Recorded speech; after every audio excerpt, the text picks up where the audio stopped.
Okay, and I'm talking loud so that no one else can say anything because we are live and we are three professional gentlemen on the 8th week of the 60-day challenge. Hello, everyone. Welcome to Hello. the show. We're so excited to be here. We let me adjust. Oh, my light's not actually looking that great right now. Yeah, fine. We'll do what we have to do. You just went from various shades of red to various shades of blue. Oh, there we go. It's a little bit better. Yeah. All right. Yes. Hello, Slurpy everyone. Doug. Welcome to week 8 of the 60-day novel challenge with your hosts, myself, Hank Garner, and Josh Hayes. A little disclaimer. Josh was struggling with some bronchitis, I believe, this past week. So you'll hear from him, but not as much as maybe you normally would out of, mercy for his throat. So I appreciate that. Thank you. yeah. Although I do have like a really nice, like gruff, like very cool, like deep, Yeah. brooding sound right now. Yeah. That's like a noir thriller audiobook voice right there. Yeah. Oh yeah. I should do a narration. Yeah. They walk through the Dig dark it. alley, looking at the suspects on the side-eye glance. All right. So in today's episode of this show, part of this challenge, we're going to talk about the third act because going into this last week of November, so the next 9 days, that is, if you're on track, that's what you're going to be writing. If your novel is 50,000 words, if you're on track, that's what you're approaching. And in the third act, we have the most exciting part of your book. We have the climax, but we also have the stuff leading up to the climax, what we call the pre-climax, and then we have the stuff after it as well, called the falling action or the denouement. And all of these are important for different reasons, but let's be real. The climax is the thing that the story is normally about. That's the big event, the confetti and whatnot. Right. So, how are the books going, gentlemen? Let's start with that. Because I have been utilizing our daily writing sprints, and I foresaw that next week is a holiday, and although I have the best intentions, I know that while I won't have any 0 days, I could foresee that I would have some very shallow days. So I've taken advantage and written up some extra words, and I'm now currently sitting at 45,372 words. That's excellent, Hank. Yeah, Great job. I plan to hit 50,000 probably Saturday afternoon if I had to guess. Out. Yeah. Where are you in your story with that? Like, are you close to the end? I laid out a 30 chapter framework, and I finished chapter 25 today. So I've got 26, 27, 28, 29, and 30. So basically my final act. We're coming to the culmination of what's going to be happening. Awesome. Yeah. And now Josh struggling with a virus. Is bronchitis a virus? I believe so. Anyway, a sickness, an illness. Yeah, the doctor said that it was a virus, but also a bacterial infection. Like it was a double whammy. And so I was on. Well, I still am on antibiotics and steroids, but I was on a mixture of painkillers also for the last couple of days. And you have school-age children, don't you? Yeah. Well, and they a couple of weeks ago they both had walking pneumonia. So I don't know if that kicked this off or I have no idea. But last 2, 3, 4 days have been just me struggling to drink water and eating halls like they're going out of style. And I've got one of those numbing throat sprays that the things are like, only use this like once a day or something. And I'm like, LOL. Every half an hour, I'm like, it's like that scene on Dumb and Dumber where he sprays it and it doesn't make it in. So I've been struggling with the words. I haven't been able to really do any drafting really, which is not true. I've done some chapters and done some work there, but I've done a lot of mindless work, I call it. Just kind of going through and writing down some sequence ideas, connecting some different uh, scenes to figure out how I was going to make them work. Um, the One of the biggest things I did was yesterday was I took and looked at the story in terms of like how many days are passing, like what's the timeline here, and when do these events need to happen. And so I spent some time kind of looking at that and kind of adjusting different things, and in that I figured out how I was going to connect the Chilean spy with the main characters and how I was going to integrate her. I originally had the idea of uh, having her be some type of like an assassin type character, where she was like dark cover and doing things like that. And as I wrote kind of the sequence and was thinking about things, it made a little bit more sense to make her more of an investigator than an assassin. And the way that government and law enforcement spy system works in Chile is they've got a national police department, the PDI, but then they have a CIA equivalent that's it's called ANI, I think, and they are the Nacional de Inteligencia. I can't look. I can't pronounce Spanish words. I'm sorry. I try. It sounds smart, but they are kind of like the CIA, and it's funny on a couple of the there's very little you can find about Chile on the interweb. There's a lot. Well, Chile's government is in a state of flux right now. They haven't had an actual functioning, like legitimate government for many years, and they've gone through a couple of elections that have not worked out. But there's a funny uh, tag on some of the articles that are about ANI, and it says does not engage in espionage.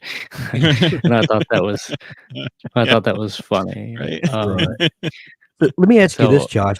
When you find a country that its government is kind of in flux like that, and they're really not any well nailed down um, policies or even governmental structures, does that help as a thriller writer? Because when you're dealing with a country like the United States or an older country, Great Britain, someone that has a parliamentary style government that is 1,000 years old.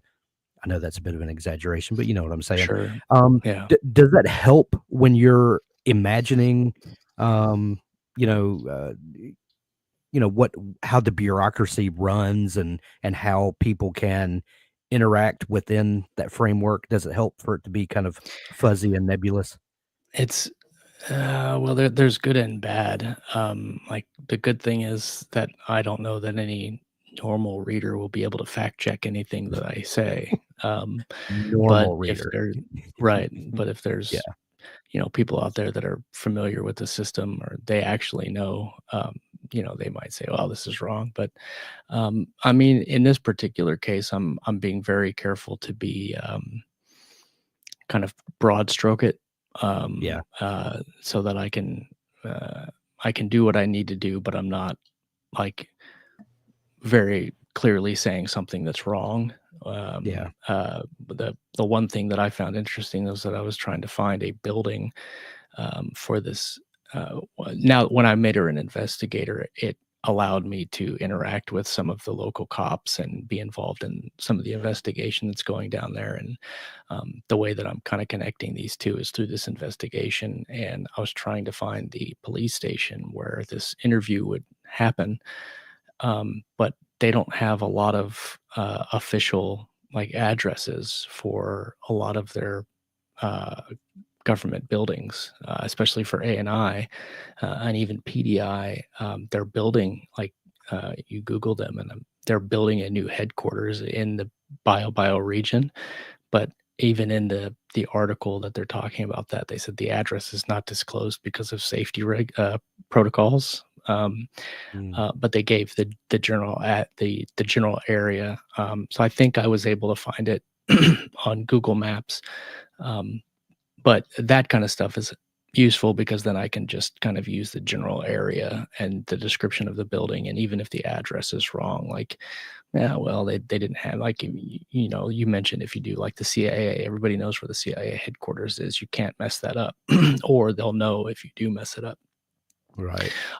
But it is, in this case, it is a little, it is good that the information is kind of nebulous and not out there, because then I can kind of use it the way that I need it to. But making her an investigator and letting her work through that aspect of it actually puts her in a really good position to help Cooper and the remaining guys that stay there with him after his team gets pulled, because then she has resources that she can utilize there in Chile to help them finish out the thing that they're trying to do. So that's what I've been working on the last couple of days, is just kind of piecing those elements together. And I set it up. I can't remember which episode I was talking about, but it might have been the last week where we were talking about the middle and thinking about the end and thinking about the things you need to kind of sprinkle in. And as I was working through these plot lines, I realized that I needed, 3 or 4 different scenes here. I had a scene, I had an idea of the CIA guys, the official CIA guys down there, making inquiries about Cooper. But then I realized that if he's not attached to the CIA and is super black ops, they're not going to really have any information to go on. But making her an investigator, she at some point gets a picture of Cooper, and she flies from Concepcion to Santiago, where the embassy is, and talks with one of the CIA guys there. And then he runs that.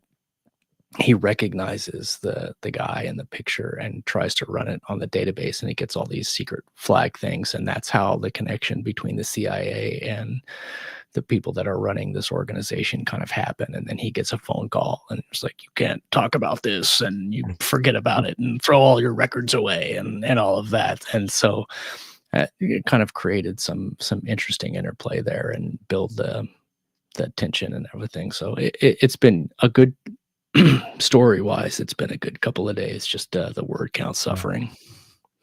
Nice. Sure.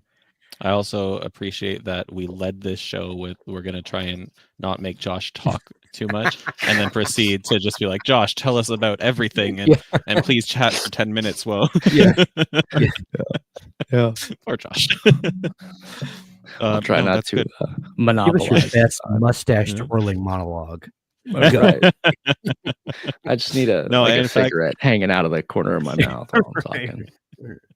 That even prompted me to think of a question, but I want to save it till the end for a Q&A session, and just to give your vocal cords a breather there. So I am going to pivot us towards the third act itself. Give the people what they're here for. Even you've not given an account for where you are, Doug. That's true. Okay. Yeah. So I am currently writing my midpoint, which, contrary to the name we've discussed a couple times, usually happens for me in like the 60%, 70% way through the book range. So I am, after our writing sprints today, I am, let me just pull it up so I can give you an accurate word count. I'm at about 27,000 words. Okay. So I guess I am still around the midpoint, but I'm actively writing it now. It's probably going to be about 3,000 words. It's going to be a huge, huge fight.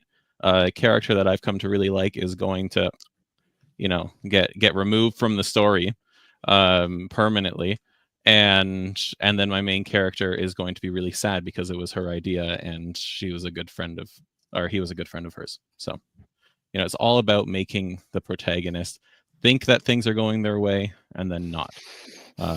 But then I have, with my outline going into the climax, I know what I want my climax to be. And I was really excited because a couple of days ago, I was writing a scene where my character learns something that she is going to use in the climax to overcome the antagonist, because she is grossly outpowered, or she's grossly underpowered compared to the antagonist. So she's got to be a little crafty. So I planted that seed, and that's like one of my favorite things about writing is when I can say, oh, here's a scene where I plant this little seed and it's going to pay off in, 30,000 words or something. I love that.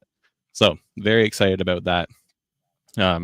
But getting to the climax, the post, like the emotional moment after this big fight, I know what's going to happen, but then there's going to be like a chapter or two in between there.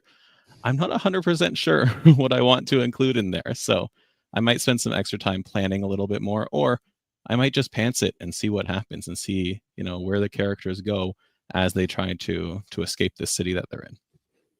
So that's where I'm at.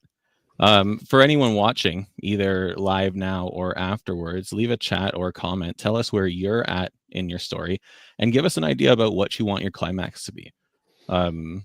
Because Hank, you're at 45,000 words. You're almost done your story. What is the plan? Do you want to share the plan for your climax? Like, I want to read your story after, so part of me doesn't want to know, but another part of me is like, we're hosting a show to help people come up with their climax. So well, at the point that I am now, there are two central characters in the story. A man who has made a deal with the devil and keeps getting brought back to up the ante of that deal, and the other person is tentatively his next victim, but as the story progresses and they talk through and flash back to different points of their life, the older guy that made the deal with the devil starts to realize that he doesn't want to continue in this cycle, and the other fellow who you learn pretty quickly is kind of at the end of his rope and has nothing really left to live for. They both start to learn that they want more out of life and they want a second chance. And so you can kind of figure out where this ultimately is going, but the way they get there is where I'm at now. Imagine in Lord of the Rings when they go visit Galadriel and she is torn because she knows the power of the ring and doesn't want to give in because she knows what it can do. My older protagonist buddy is at that point where he's wrestling, but he knows the weight of the deal that he's done, and you're getting some tension there, and that's kind of where the climax comes in, that dark night of the soul, but also a glimmer of hope off in the distance, and then how they resolve that and each find a sense of freedom is I won't give that away, but that's where I'm writing to now, is how this all kind of comes to a head and what they're able to do together to outsmart Satan himself is I do that on a daily basis. So you're right. Right. That's me getting out of bed every morning. Not today's. Right. I guess I did kind of jump ahead a little bit. So I prompted you about the climax, but when we're talking about the third act, there is the pre-climax, or as you said there, the Dark Night of the Soul. Right. And every time I go to type it, I type night with a K, like the Dark Knight movie. Drives me nuts every time. But so for those watching, if you have looked at the template, there's a little blurb about it, or if you've read any of our articles on W, you might know about it. But the Dark Night of the Soul, or the pre-climax, is the moment before the climax, which is like your ultimate payoff where everything comes together. It's the moment before that is the biggest all hope is lost moment in the story for the protagonist. They had their midpoint. It was devastating, but they said, okay, we're going to move forward. We're being more proactive now. We're pursuing this goal, and we're going to kick butt, right? But then the pre-climax happens, or the Dark Night of the Soul, which is generally where if there's an antagonist, it looks like they have the upper hand and maybe the protagonist could die or something equally as weighty. Or, depending on your genre, it could be that maybe the love between the two love interests is strained at its most and you don't know if they're going to make it, something like that. In my story, for example, this is the Dark Night of the Soul is going to be when the antagonist takes our future love interest / best friend of the protagonist hostage and is about to kill him. So then the climax leads to our protagonist having to save him and defeat the antagonist. So that pre-climax is devastating. It is, you can't go back, and you either, rise up to the occasion or you completely fail. So it's a big moment, right? Yeah. Josh, I think I've given your vocal cords enough of a rest. Do you want to tell us about any thoughts you have for your pre-climax or climax? Yeah. I'm still kind of debating where I want to have the so-called final battle take place. My original idea was to put it on some kind of a super tanker or like a big container freighter ship, um, just to give them a interesting set piece to play around with. I'm already doing a kind of a big vehicle interdiction sequence. The I think I said before that the main idea of the story is that the Korean spies are trying to take a defector back to Korea, and this defector has a college age daughter who's friends with one of the other main characters in the book, and so when the the climax starts, the beginning of that is the Koreans kidnapping the defector and his daughter and Boyd's, the other main character's daughter. They kidnap both the girls and the dad. And during this vehicle interdiction, they managed to get the girls back, but they didn't. They don't manage to get the dad back. And my idea is for that to. There's going to be that's one of the humps, and then the valley in the middle there, that's part of the trifail. They try, they succeed in getting the girls back, but they fail in excuse me, getting the dad back. And so my idea is conceptually that the Koreans would be uh, taking this ship back to Korea and taking the dad with them, just because it would be, I think, logistically difficult to get him on an international flight through like an airport with a prisoner, even on a private plane. Although that could be an option too. But in using this Chilean spy as kind of an investigator, I feel like I can effectively kind of shut down air transportation almost, with the agency and the assets that she has available. So I think the boat route will be the way I go. And I've been working on figuring out how do we track that down? How do we get the characters to the boat? How do we get them there? Um, some of the ideas I've had is I've been researching into like personal RFID like tracker chips that are difficult to detect, but you can track on satellite. And my first idea was to have one of the main characters give it to this guy. Um, but then the confliction there was if they knew he was going to get taken, why would they leave him alone? So my other idea was that this guy just did it proactively. He did it just in case, and his wife knows about it. She's the only other one that knows about it, and that's how they get the information, and they can kind of track him. But I'm trying not to easy button it, and that almost feels like too easy. And so I'm kind of working through some of those complications just to get them to the boat.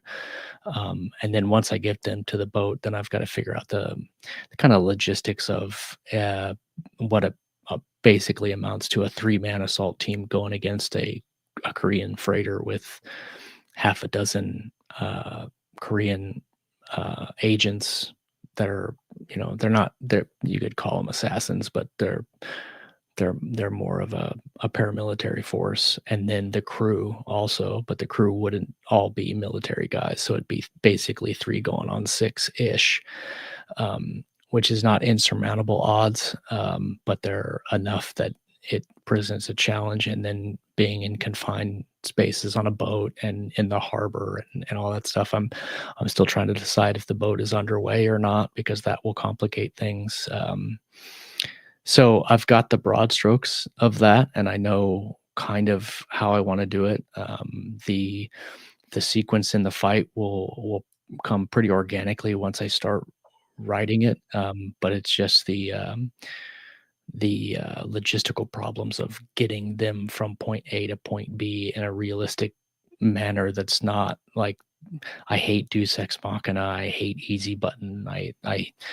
I don't like stories where they're like, oh, we could just I don't know, pop him on visual recognition, or oh, he's got a cell phone, because the Korean spies are not dumb. They would think about that. They would throw his phone out the door. They would scan him for RFID trackers. And so I'm trying to come up with something that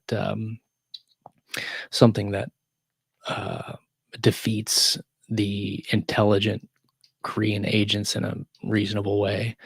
Um, those are the issues that I'm trying to solve. But once I get that down, all the rest of it will fall into place. And I'm pretty sure that sequence from the beginning vehicle interdiction with the girls all the way through the boat sequence, that'll probably be about 20,000 words, maybe a little more. And uh, that should fall in line with all the rest of the stuff. I've added some scenes that I didn't know I needed in my original outline. This is why I said before that I plan a lot of the outline, but a lot of things happen during the writing process. And turning her into an investigator added some scenes, but it also made it easier to connect what she's doing to what the team is doing. Um, and just kind of filling in those scenes a little better gave me uh, it filled in a lot of empty space that I didn't know what I was going to do with at the beginning. Can I comment on that real quick, Josh? Yeah. Because um, I've heard people say that that they add to their outline as they're writing, and for someone who's not a planner, when you think about that, you say, well, what good is an outline if you're just going to change it when you're writing? But you said something there a minute ago. You said that adding this helped you connect another piece, and if you know how the story is going to go ahead of time and a new idea comes to you, a lot of times that can be the piece you need to fill in a crack or to bridge two scenes. And just because you think of something new doesn't mean your story's going completely off track, but because Right. you've already thought through the upcoming scenes, a lot of times where your brain will go is helping you to fill in those cracks. And I just felt like I needed to say that. No, absolutely right. I mean, the biggest thing that I can point to in where I'm at right now is that I was trying to connect the investigator to Cooper's team, and if Cooper's team is black and unofficial, there's not going to be anything for her to find. And um, I wanted to put her in a position where she could see him, but they didn't see her. And one of the ways I did this is that there's two sequences in the beginning of the book, one at a safe house and one at an auto mechanic shop, and they're both connected in terms of the small cartel gang members that get killed there. And um, the leader of that group was not at either of those two places, and she knows who the leader is because he's an informant for PDI, and the team knows who he is because they did their super secret spy research and figured it out. And so they're both tracking the same guy. And so when the team gets there and is tracking him and seeing him, they kidnap him to figure out what information they gave to the North Koreans. But she sees them kidnap this Reyes guy and is able to get a picture, and that starts connecting things. And then she starts kind of delving into why this group is here, and that ultimately connects them. But I was struggling at the beginning. I didn't have any of that. I knew that I wanted to connect them, but I didn't know exactly how I was going to get there. And the idea of making him an informant so he would be known to the parties involved. But even like the gang didn't know he was an informant. The team doesn't know he's an informant. They just that there's different levels of information that they can go through. And I also made her um, very intuitive and very smart. And like she can get to this massacre that happens at the beginning of the book, and automatically she knows that it's not a gang hit. She knows that it's professionals. She knows that it's kind of a paramilitary team that has done this, just because of how the shot groupings are, because of the tactics that they use. And she's able to kind of dismiss all the suspicions of the local police force. That she's like, no, something else is going on here, and it really kind of builds that tension a little bit as she's trying to work through that problem. Yeah. And Hank's just highlighting here that NJ said an outline is like a roadmap. It's all right to make extra stops and detours along the way because it makes the trip more interesting. And B saying 100%. those impromptu side trips make it more interesting. Absolutely. Yeah. And that's like, we're all on stage here. We're all at some point on the plotter side of the spectrum, right? We skew a little more heavily towards the plotting, but like I plot more than Hank does, and Josh, I'd argue you plot more than Hank does. Maybe not for this project specifically, because we converted Hank, but even with that much plotting, we still leave room for discovery writing. We leave room for new things because that feels more organic when you're writing, and it makes for some great scenes too. One of the things that you mentioned there, Josh, that I kind of want to touch on, and we have a couple of questions that I want to get to as well, but one of the things you mentioned about why not take a plane, even like a private one. Well, the character, she can, call in a favor and get, things grounded or whatever. When I was co-authoring the 3 urban fantasy books that I did last year, I wrote up the draft, and my fellow author said, Doug, there's this plot hole here that we need to fix up. And I said, oh yeah, you're right. He said, okay, I added 1 sentence in this chapter and now the plot hole is patched. And I think people will hear plot hole or think that, hey, there's this glaring issue that's preventing this idea that I have. I need to rework my whole story. But realistically, most plot holes I've found in my work have been patched with a sentence or a paragraph just placed somewhere earlier in the book. Is that the same? Do you guys have the same experience or something different for that? Yeah, I think, every story is going to have plot holes, like every single one. And there's no avoiding them. Eh, but on glaring plot holes like that, or even impactful ones, they're like you said, sometimes they're really easily solved by pointing out the plot hole in the story. It's Yeah. kind of like a reverse engineered type of reverse psychology thing, where they're, if you think that the enemy is super overpowered, but one of the characters are like, man, these guys are really overpowered. What is going on? And then it just throws all that out the window, right? Like you don't have to worry about that anymore. And so a lot of those simple things can be fixed with a simple line of dialogue, or just even if it's, shutting down the airports. Oh, we'll just shut down the airports. Okay. It's still, could they do that? But that's what they're doing. And so it might not be like 100% realistic or accurate in terms of actually working, but in terms of the story you're trying to tell, it makes sense in the context of the story, and most readers will just accept that and move on. I think a lot of times it's almost like your reader doesn't want to think that they're smarter than you. Just the fact that you're pointing out the plot hole kind of lets the reader know, okay, at least he knows that this could be an issue, and he's acknowledging that, and we're all on the same page. What a reader doesn't want to do is read it and go, oh my gosh, I could have solved this so easily. And then you've broken the trust that you have with the reader. But if you acknowledge that and okay, we're all on this ride together. It's like Josh said, it's kind of a reverse psychology thing almost.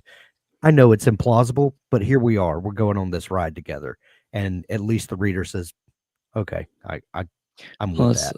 Yeah. it's like the I can't remember if she actually gave an explanation to this, but I thought that she had. But one of J.K. Rowling's readers pointed out why didn't they just use the time turner to go back and fix everything if they could go back in time and fix everything? And I thought she had an explanation as to why they couldn't do that or something like that. But in that case, I mean, there's wizards and flying horses and dragons. Like there's rules and different things, and even if it could be a plot hole, it really doesn't matter to the overall story. And a lot of those things I don't even think about. That's just like, wow, whatever. It's a thing, but it's not a huge deal.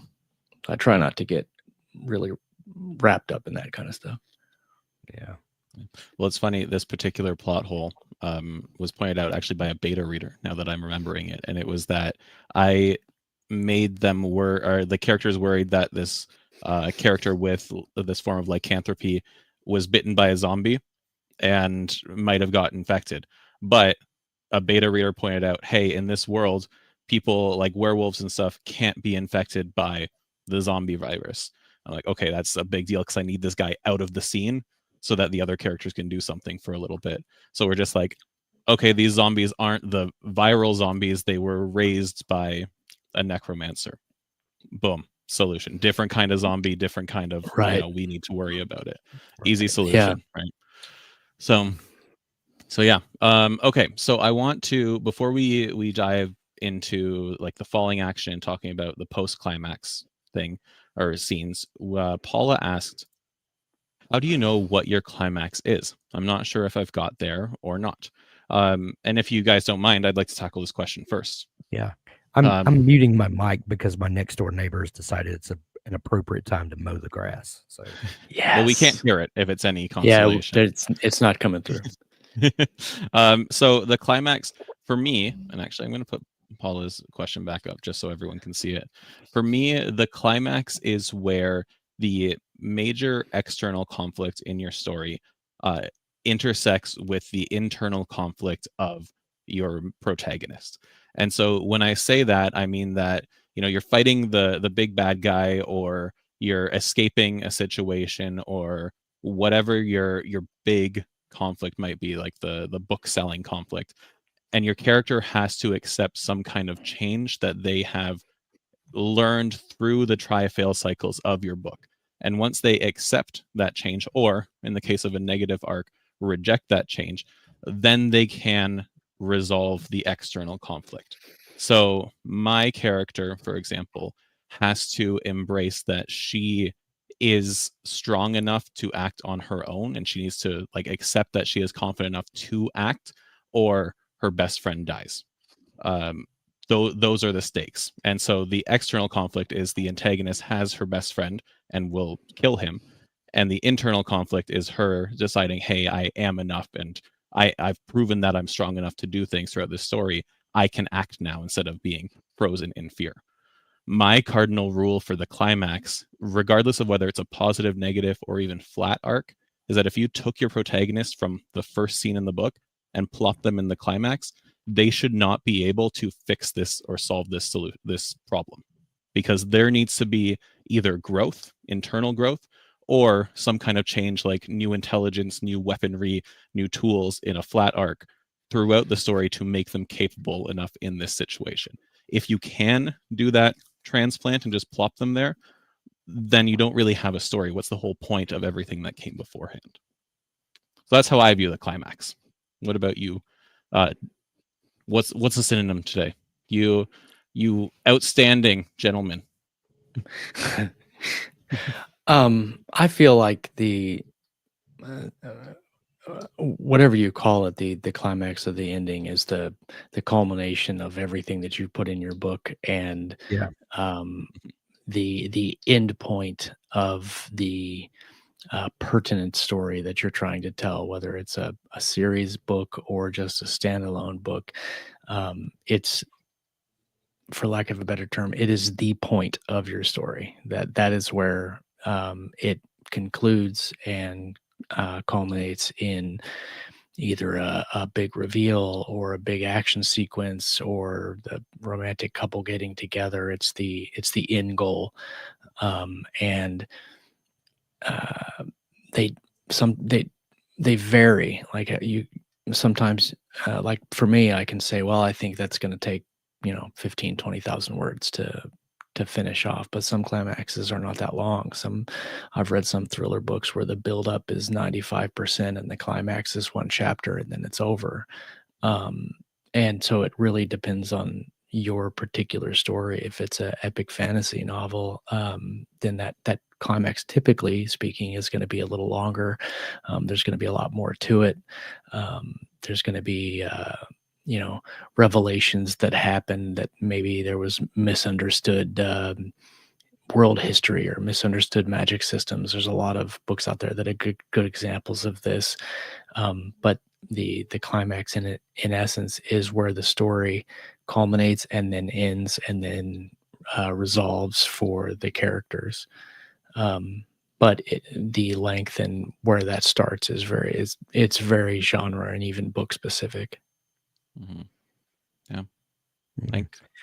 I think of the climax as the place where you answer the questions that you laid out in the beginning. Mm-hmm. And if you've and this is where effective planning comes into effect, or if you're a pantser, effective revising comes into play, where you have you've effectively asked questions in the beginning. You've created problems for your protagonist, and then at the end you have effectively answered those questions or found a resolution for the problems that you've and a lot of times it's not a one for one uh resolution to the problem, Mm-hmm. but a lot of times it's an exponential. It's the answer to this question is a growth, that so that we wind up in a 1+1=3 situation, where it's not simply answering a question, but answering a question and seeing growth in our character. Right. So all of that is kind of academic and not very specific, I know, but I think if you think in those terms, that really helps me to think in terms of story structure and not just granularly what is it about this particular character. But that's how I think of the climax is the things I laid out earlier. This is the culmination of those and an opportunity for growth. Yeah, that's good. Three different answers that I think combined give like a very, very thorough answer. Yeah. Almost overwhelming for you, Paula, maybe. Yeah. But Paula, do me a favor and just type in the chat what your book is about. Like, even with a spoiler in it, just let us know what's the point, what's the story, and how does that story resolve. And that, I think, will point out what your climax is going to be, or at least get you closer to it. Yeah. NJ has a couple questions, but I am going to save them just for the Q&A. I wanted to talk about Paula's because it was very climax specific. But I do want to. And can I say this, Doug? That Yeah. if you have a question that you really want us to discuss, but maybe it feels like it's a little much for this forum, Doug and I are doing our Q&A show tomorrow at 2 p.m. Eastern, and maybe bring a question there, where we can really beat it to death. Yeah. We just have an hour plus maybe Yeah. reserved for answering questions. So yeah, absolutely. Valentine here saying, I'm so glad that it's different what the climax should be between us all, because each of us would have put her climax at different points, and she got scared that she did something wrong for a second. Okay, good. I'm glad. Yeah. B saying, in my head the climax and etc. is when the story shuts up in my head and says, that's enough. And that's ultimately what it's about, right? Exactly. All right. Okay, so I do want to briefly talk about the falling action, the denouement, the part that comes after the climax and kind of wraps up your book in a tidy-ish bow. So the falling action, generally for most books, and this changes from book to book, but generally it is a chapter, maybe two. I've seen some that are like 3 or 4 chapters, but realistically that might be dragging it on a little bit. The purpose is that you've had your most exciting moment, the climax that answered all the questions, that was what the book is about, that resolved those conflicts. So now you just want to show your reader what the world looks like after all that's done, and you want to tie up any loose ends you might have, and seal off any subplots that are resolved based on the climax or the impact of the climax. So, gentlemen, how do you approach the falling action? And quite frankly, do you even like writing it? Because it is my least favorite part of a book to write. Well, for me, you think of the falling action as the return to normal life. If the opening of your book displays what normal life is like, then you want to go through this journey with your character and return to normal life. But the way I like to think about it is the return to normal life, but different. Like, how has nobody wants to see that the opening of your book is one way, they go through this adventure, and you land in the exact same spot. What you want to see is a return to normal life, but normal life has changed because of what happened. It's kind of like Frodo at the end of Lord of the Rings. Like, things go back to normal, but Frodo's never really the same after that. He's a different person. Even if he inhabits the same life, the same space, something has happened to him where life will never be the same. And so I look for opportunities to highlight that. It's not the return to the mundane, it's the return to the mundane, but through a different lens. So that's how I think about it. As B says, Normalcy enhanced. enhanced. Perfect. Yes. Yes. Josh, what about you? Kind of along the same lines that have already said. You establish kind of a normal at the beginning, and then you've got to have some closure at that. You've got to have a return back from the extraordinary that the majority of your book takes place in. For me, in this particular story, obviously we've got to reunite the characters that were separated. I'm not going to delve into like a healing from trauma over that event. That's going to happen like off screen for them later. But the reunification of the family, the successful completion of the operation for Cooper and his friend that lived there, and then also Cooper heading off to whatever next adventure he has. It's not. I'm writing these books as standalones, but I want to kind of have a continual, like, kind of a bridge, and say, oh, he's going off and he's got to meet up with his team wherever they got pulled to, and that will tell the reader that there's another book, but it's not directly connected. If you're writing a series, then that resolution is the closure of the main plot points of this book, and then setting up the additional plot points for next book. There's a military sci-fi author. His name is Richard Fox. He wrote like 9 books in this Ember War series that he published a long time ago. I've written in that series as well, and he did a really good job at the end of his books where he resolved the main points of his book and then set up the coming conflict in the second book, without giving it away, just saying like, oh, there's something as simple as hey, we just got an alert from somewhere and they're being attacked by these people, and so now they've got to go deal with that, but that's in another book.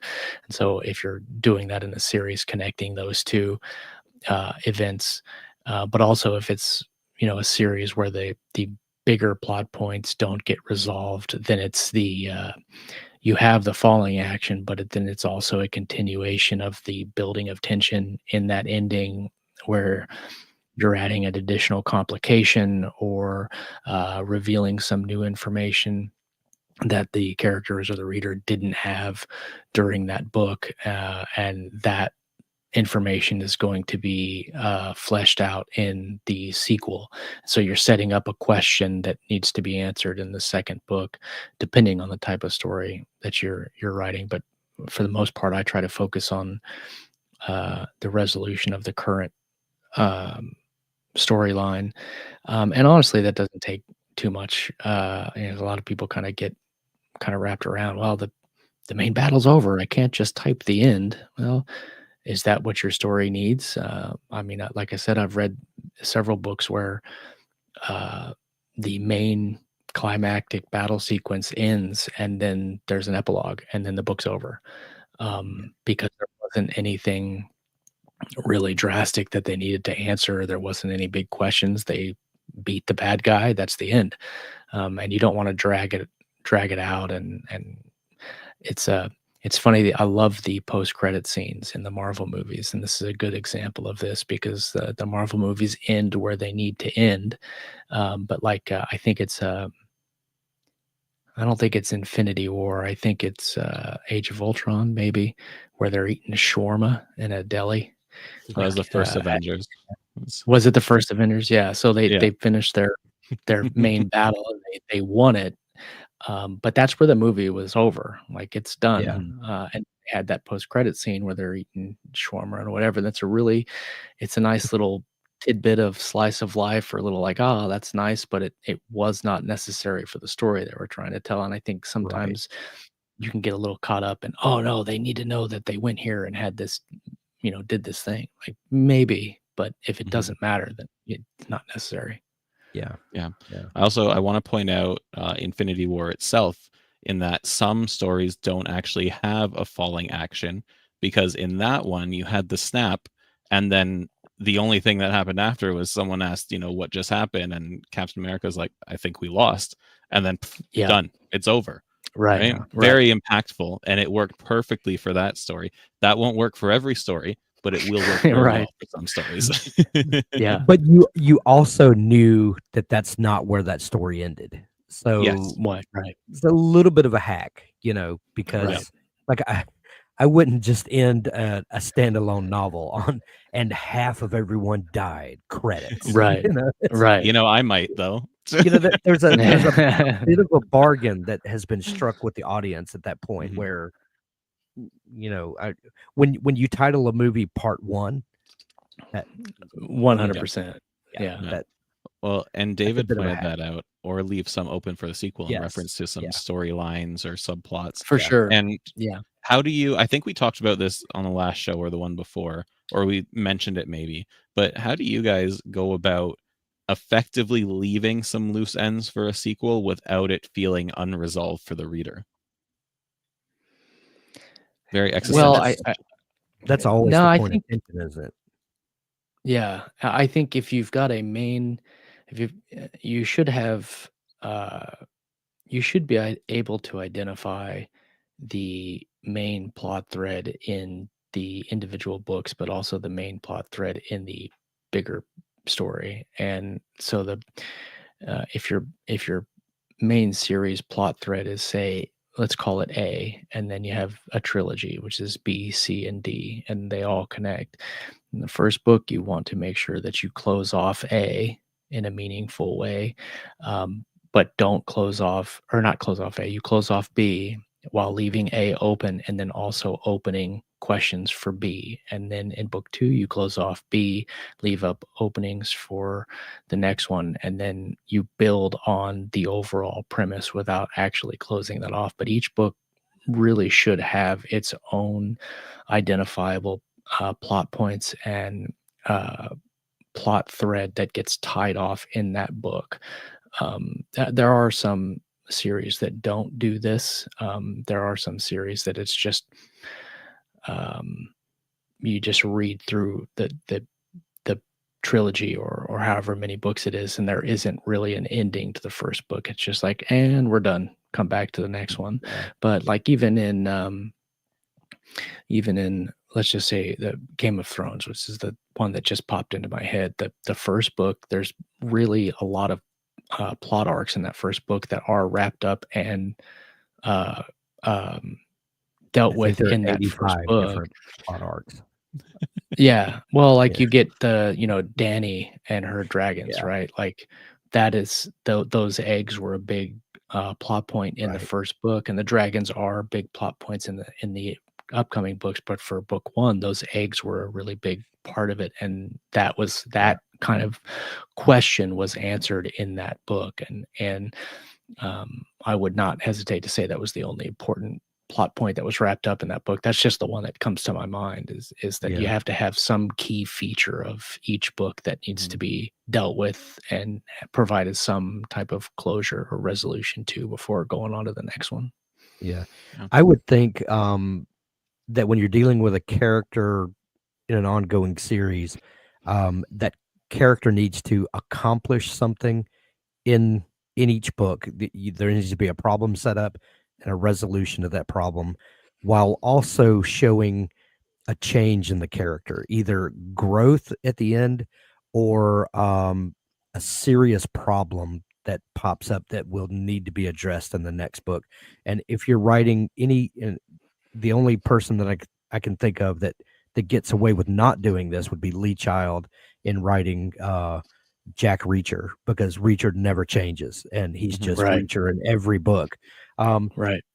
To the point that it's a bit of a wink and a nod to the audience that I'm going to subvert every expectation of a series in this. He's in on the joke. But for me, it's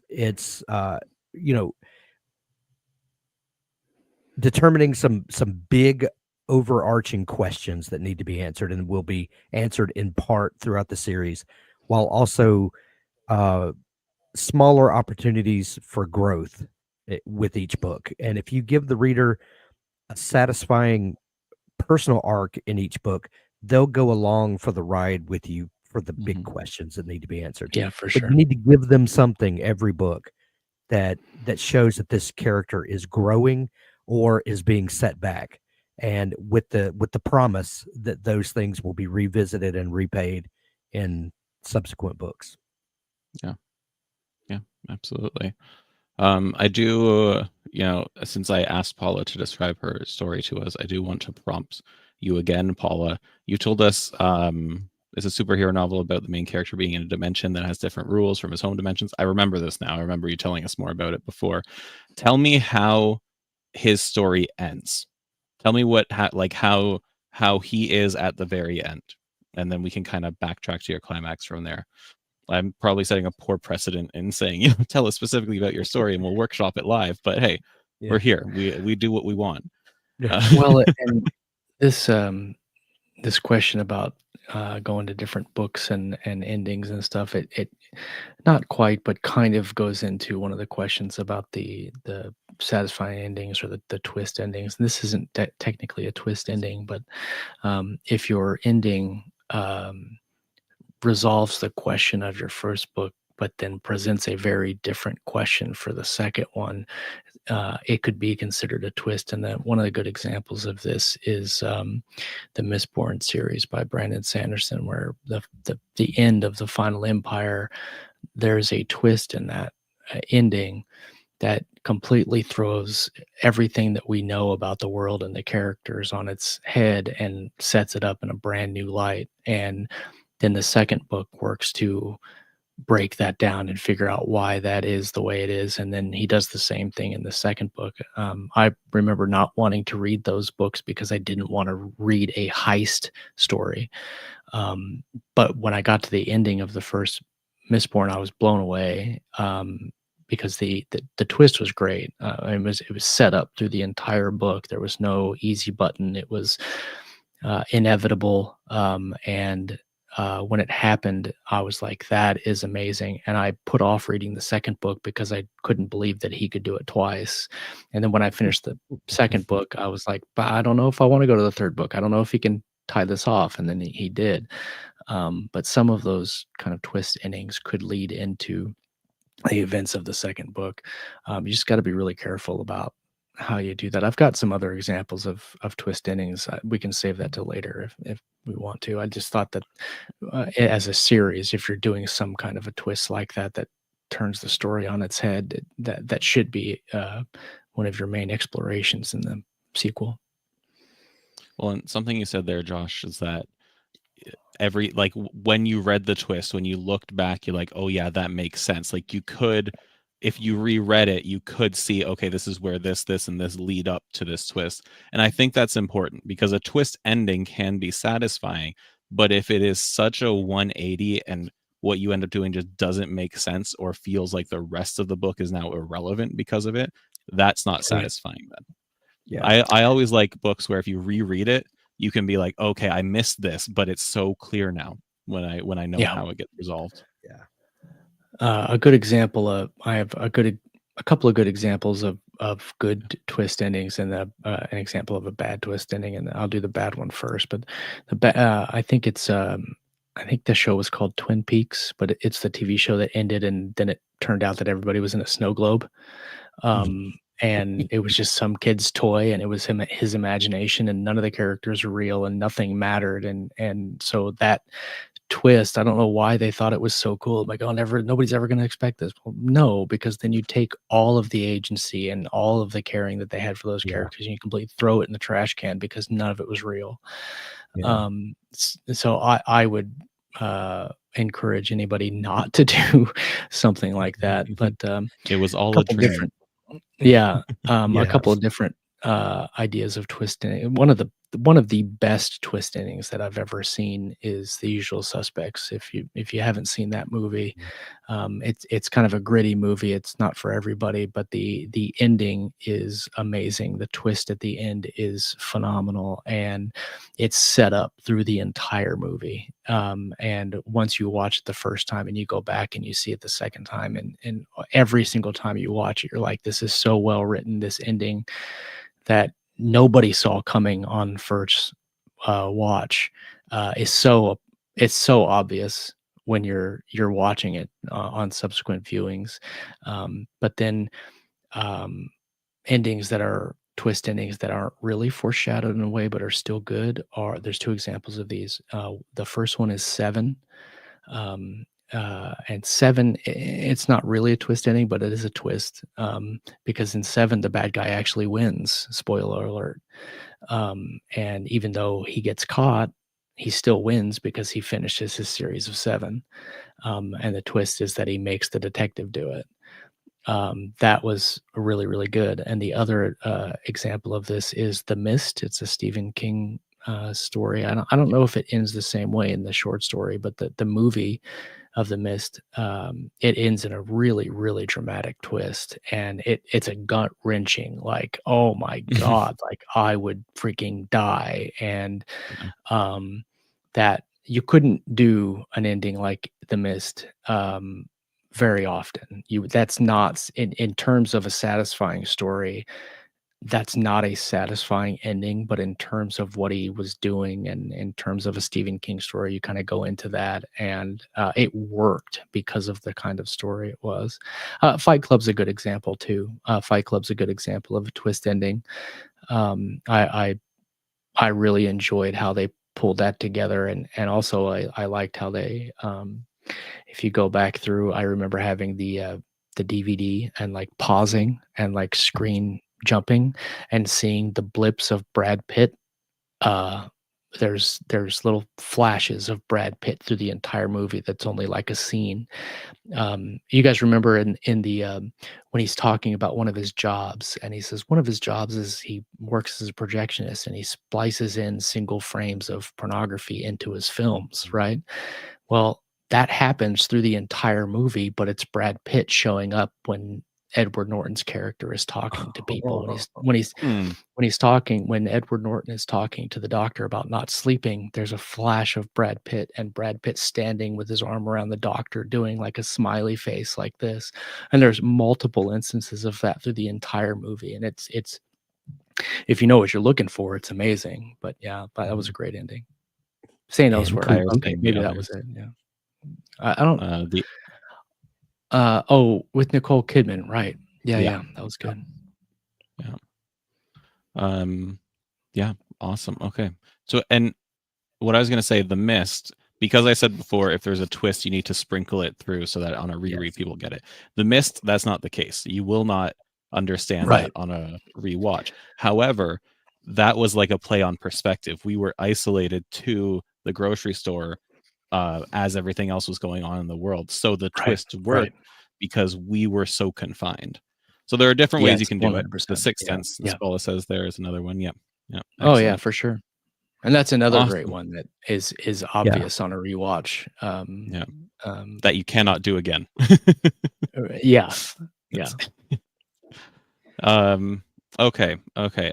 First thing, Paula, if you can join us for the Q&A tomorrow, we can discuss it a little more there. I do want to wrap this up a little bit because we have broken the hour mark.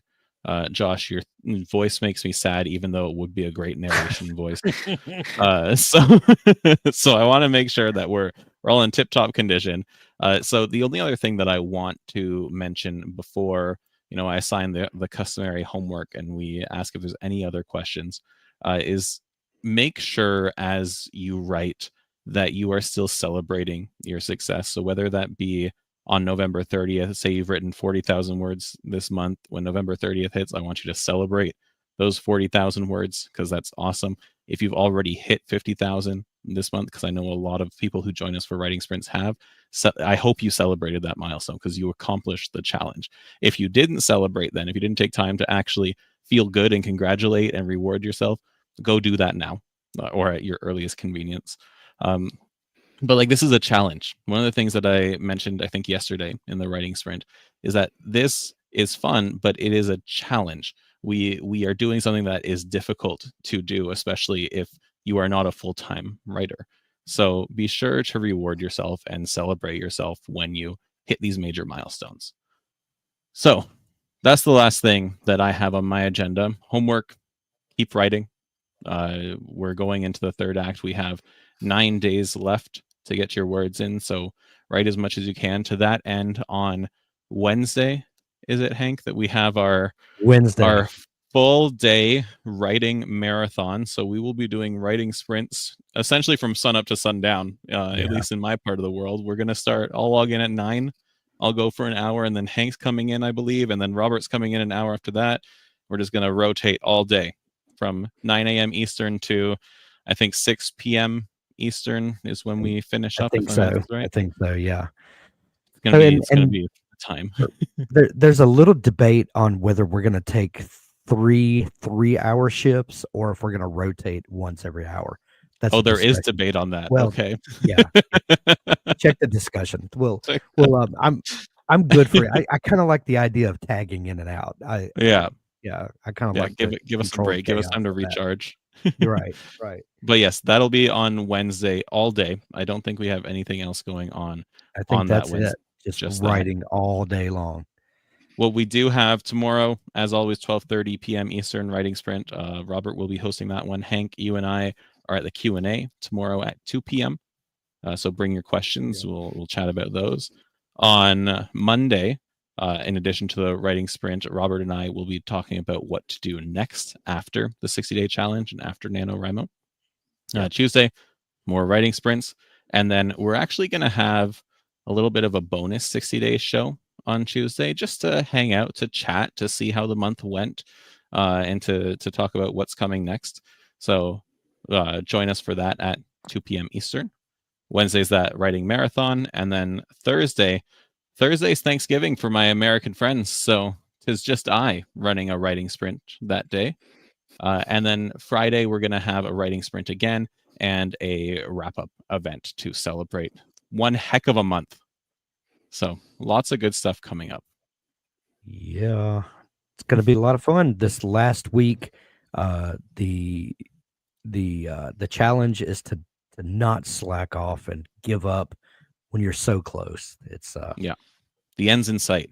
The end's in sight. Push the hardest now. Yeah. This is the time to hype yourself up. I think I figured out why I figured out why I caught the bronchitis. It was the video I made for you, Hank. That's what it was. That's what caused it. It was all the 18 takes I had to do to get the video right. And I will share, if you need a little bit of inspiration, I'm going to share a workshop that Sarah Cannon did for all participants. Yeah. Let me find that real quick. Was that yesterday? No, it was the day before yesterday. It was the day before yesterday. Yeah. Okay. Good. Scott was yesterday. Well, Hank, you speak while I'm trying to find this. Oh, I found it. There we go. If you guys have not had a chance to catch our show that we did with Scott Moon yesterday, you talk about a motivational show of someone that has been in the trenches and just not giving up on his dream, on his passion. Uh, Scott has always been a super motivational character in my life, someone that I've talked to over the years, and he just has this infectious energy. Not overly evangelistic about his writing. He's just one of those people that you just listen to, and you're like, man, if he can get up at 3 a.m. in the morning to get his writing in before showing up at his detective job at 6:30 a.m., I can find 45 minutes in the afternoon to get some words written. Sorry for letting you down, Scott. Thank you for joining us. Have a great day yourself. Josh, you got some advice there. Use dill pickle juice as a gargle. That'll help the throat. Whoa, I don't know about that. I think I might keep this sultry voice a little off. I don't know about pickle juice. And Ginger here saying, I can't believe how beneficial my participation in this program has been for my writing. Ginger, thank you for joining us. I'm glad it's had such a positive effect. Awesome. All right, all. With that, we're going to call it here. Hope you have a great day. Thank you for joining us, and we will see you tomorrow.